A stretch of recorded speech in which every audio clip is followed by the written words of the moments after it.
হাতে মাত্র আর কয়েকটা দিন। আগামী 19শে এপ্রিল জলপাইগুড়ি লোকসভা কেন্দ্রে প্রথম দফার নির্বাচনের আগে জলপাইগুড়ি লোকসভা কেন্দ্রের রাজগঞ্জ ব্লকের ডাবগ্রাম ফুলবাড়ি বিধানসভা কেন্দ্রে নির্বাচনী জনসভায় অংশ নিতে এদিন শিলিগুড়িতে আসছেন মমতা বন্দ্যোপাধ্যায়। আলিপুরদুয়ার ও কোচবিহারে জনসভার পর শনিবার রাজগঞ্জ ব্লকের জাবড়াভিটা মাঠে নির্বাচনী জনসভায় অংশ নেবেন তৃণমূল নেত্রী। জলপাইগুড়ি লোকসভা কেন্দ্রে তৃণমূল প্রার্থী নির্মল চন্দ্র রায়ের হয়ে জনসভায় অংশ নিতে কোচবিহার থেকে হেলিকপ্টারে মাঠের পাশে হেলিপ্যাডে অবতরণ করে জনসভায় অংশ নেওয়ার কথা রয়েছে তার। ইতিমধ্যেই চলছে সভাস্থলে শেষ মুহূর্তের প্রস্তুতির কাজ, পাশাপাশি নিরাপত্তার চাদরে মুড়ে ফেলা হয়েছে গোটা এলাকা।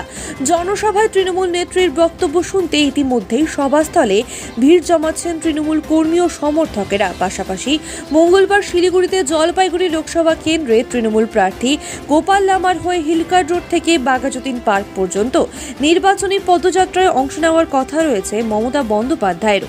অন্যদিকে সকাল সকাল কর্মী ও সমর্থকদের নিয়ে ঢাকঢোল বাজিয়ে নির্বাচনী প্রচারে নেমেছেন জলপাইগুড়ি লোকসভা কেন্দ্রের বাম প্রার্থী দেবরাজ বর্মন। জলপাইগুড়ি লোকসভা কেন্দ্রের ডাবগ্রাম ফুলবাড়ি বিধানসভার অন্তর্গত এলাকায় নির্বাচনী প্রচারে বাম প্রার্থী। কার্যত বলাই বাহুল্য, শেষ মুহূর্তের প্রস্তুতিতে প্রত্যেক দলের প্রার্থীরাই নিজের এক চুল ছাড়তে নারাজ। সকলেই কোমর বেঁধে নেমেছেন ভোটের শেষ মুহূর্তের প্রচার সারতে।